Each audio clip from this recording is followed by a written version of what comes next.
There is growing outrage this morning over an encounter between a white police officer and an 8-year-old boy in Syracuse, New York, who is black. A bystander filmed the officer holding the child's arms from behind and putting him in the back of a patrol car. Now, police say the little boy was being taken home. He was not arrested after allegedly stealing a bag of potato chips. Jerika Duncan is following the story. What is y'all doing? Hey, he like a baby to me. And this video, viewed tens of thousands of times on social media, the clearly distraught 8-year-old is seen being held from behind by an officer, detained for allegedly stealing a bag of chips. So what's going on then? He's stealing stuff. If he breaks into your house to steal something. Nah, man, what he selling, a bag of chips? So y'all treat me like a whole cold-blooded killer? Keep walking, dude. Moments later, the child can be heard crying as the officer puts him in the back of his patrol car.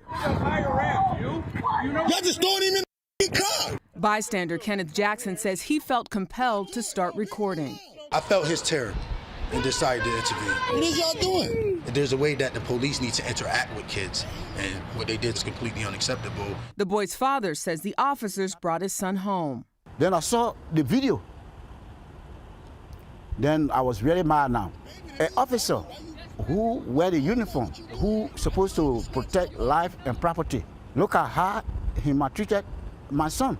The Syracuse Police Department issued a statement saying, in part, the juvenile was not placed in handcuffs. Officers met with the child's father and no charges were filed. We need to see the whole incident, look at the, find out what the body-worn cameras show.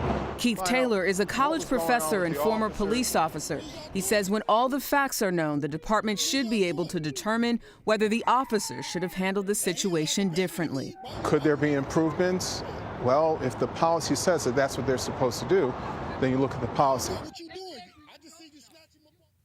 The mayor of Syracuse says the officer knew the child from prior interactions. Police say they are reviewing the body camera videos from all 3 officers involved in this incident. I think it's triggering when you look at the numbers in terms of how black and brown children have been criminalized, and you see an 8-year-old and you ask yourself, is there any other way we could have handled this so that he didn't have to be in a police car? Well, it seems like such a teachable moment that if you had called the parents to the scene, that there could have been a different interaction. Yeah. And maybe they attempted that. I mean, I think they should do a thorough review, and if there's a better way to do it, better way to handle it, that should be the new practice. But once again, it's the cell phone that sort of shines light on how these things happen or bring about questions about possible policies that might Yeah, it's hard when you hear the anguish of the child who's clearly very shaken up and probably maybe a little traumatized by it. You do have to wonder, is there a better way? Because I think well, not everybody, but many kids have stolen stuff from stores. Yeah. I remember stealing a Hostess cherry pie